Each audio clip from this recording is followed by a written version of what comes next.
Never trust a woman who does this. Samson is the last of the judges recorded in this book and is depicted as the worst of the judges morally. This is because the overall theme of Judges is to illustrate the failure of the Israelites to remove the Canaanites and their failure to worship only God. The mighty Samson, Shimshon in Hebrew, was a judge who led and rescued the people of Israel from Philistine oppression. Samson was a blessed man. Judges chapter 13, verse 24. And the woman bare a son, and called his name Samson. And the child grew, and the Lord blessed him. Samson was a blessed man. He was a legendary Israelite warrior and judge, a member of the tribe of Dan, and a Nazirite. His immense physical strength, which he used for 20 years against the Philistines, derived from his uncut hair. Samson fell in love with a woman in the valley of Sorek, whose name was Delilah. Samson wanted to take this Philistine woman as his wife. In this day and era, the correct custom was for his parents to make the arrangements for him, and he literally demanded that they make the arrangements for her to be his wife. The rulers in Philistine came to Delilah and offered her money if she found out what made Samson so strong. Delilah went home and made a great meal for Samson and asked him what made him so strong. Samson responded that if he was tied up with 7 new bowstrings that had not been dried, he would lose his strength. Delilah went and told the rulers, who instructed her to tie up Samson in his sleep. To Delilah's surprise, Samson had tricked her and was able to break free. Samson again told her that he would lose his strength if tied up with bowstrings, but that they had to be new and never used. Delilah again tried to trap Samson while he slept, but he was able to break free. Delilah was very hurt by Samson and questioned his love for her, since he could not share his secret to his strength. The next day, Delilah asked Samson continually about his strength, and she persisted so much so that he finally told her the secret to his strength, that he was given his strength at birth by God, and that if his hair was cut, he would lose his strength. That evening, as Samson slept, Delilah cut his hair and called the Philistines. The Philistine men were able to capture Samson. They barged in, gouged his eyes out, and took him to prison in Gaza. Samson made up answers to Delilah on 3 different occasions. 3 different occasions saying that he had to be tied with 7 bowstrings, or with fresh ropes, or have his hair weaved into loom before his strength would go. Each time this measure failed, and Samson drove away the Philistines who tried taking him by surprise. He saw her true colors. He saw how convincing, he saw how conniving Delilah was. Yet he turned a blind eye to her red flags. 2 Corinthians chapter 6, verses 14. Do not be unequally bound together with unbelievers. Do not make mismatched alliances with them inconsistent with your faith. For what partnership can righteousness have with lawlessness? Or what fellowship can light have with darkness? Delilah is like other notorious characters we have seen in the Bible, such as Jezebel and Potiphar's wife. And you will find the same characteristics in all 3 of these women. All 3 of them are deceptive in nature. All 3 are conniving in nature. All 3 are schemers and cannot be trusted. And the truth is, the hardcore truth is, people exactly like Jezebel still exist in this day and age. People exactly like Potiphar's wife still exist in this age.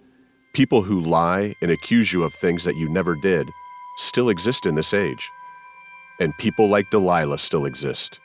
People who are self-interested. People who would sell you out for money.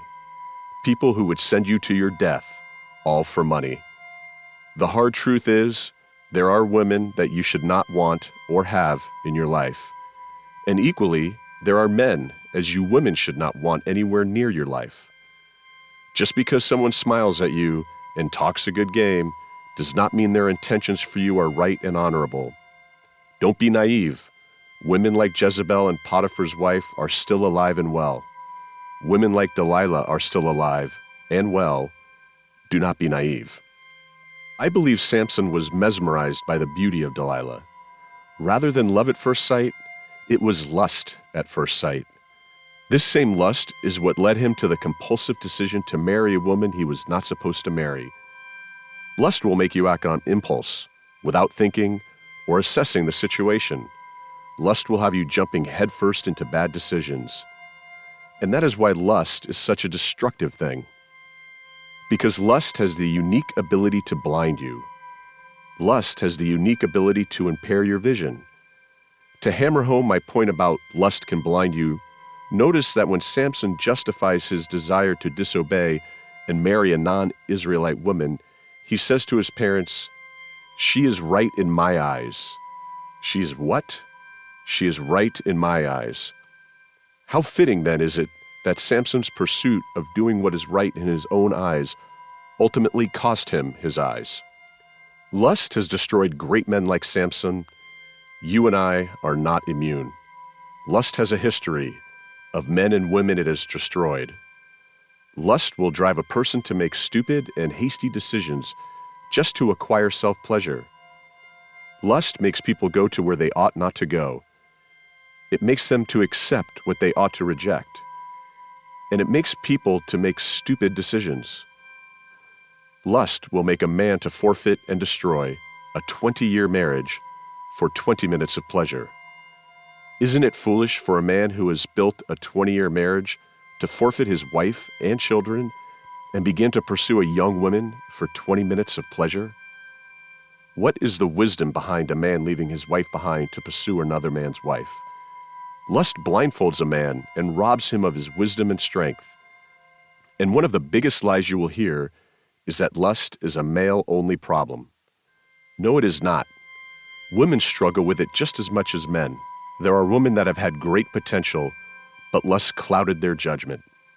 If you are not filtering the people you are talking to or allowing into your life, you are putting yourself in a pot of hot water to be boiled by them. If you are not filtering the people in your life, you are playing with fire. And the thing about playing with fire is that you will get burned. Greater men and women than you have been burned by allowing the wrong people in their lives. Satan sent Delilah to Samson.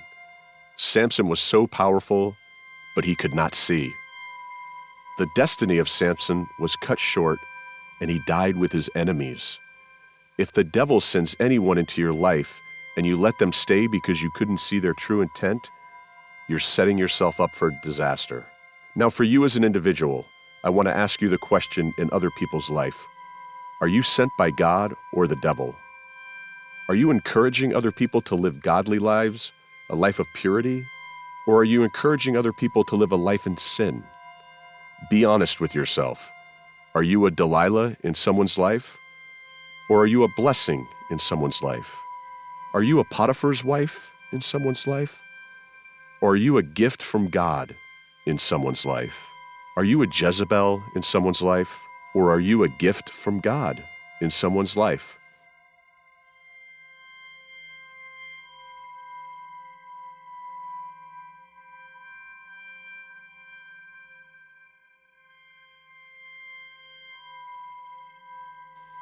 I encourage you today to be a servant of Christ. Don't do the devil's work, tempting people into sin, accusing them, throwing slander at different people, gossiping, or attempting to put people down.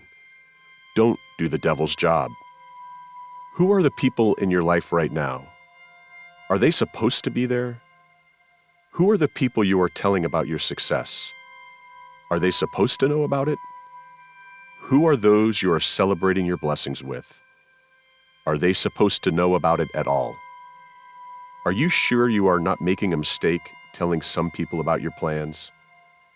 Jezebels exist and are real, and the world is full of them. Do not be naive. There are people who are secretly fighting you. There are people who don't want the best for you. That is the truth. Don't expose yourself to being hurt. Don't walk into bad situations and then blame God when the situation ends badly. All the signs were there for you to see. There are people who want to make sure you squander that blessing and you cry later. Sometimes wisdom is in being silent. Sometimes wisdom shows when you shut up.